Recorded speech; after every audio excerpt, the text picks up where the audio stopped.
Ito yung for releasing natin ng mga unit. So, yan, dalawang blue, isang red. So, ito, pang release na to guys. Shout out sa iyo ma'am, pwede na i-release to. Na-test drive na namin to kahapon. So, all goods naman, pwede natin i-release yan.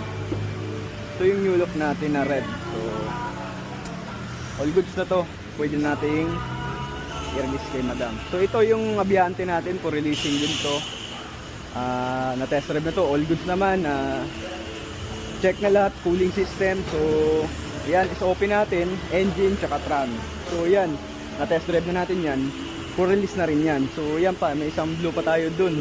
Ngayon natin i-release yan na OFW sir. So, dito nagtiwala sa atin. So, yan, all goods na yan. Release natin ngayon.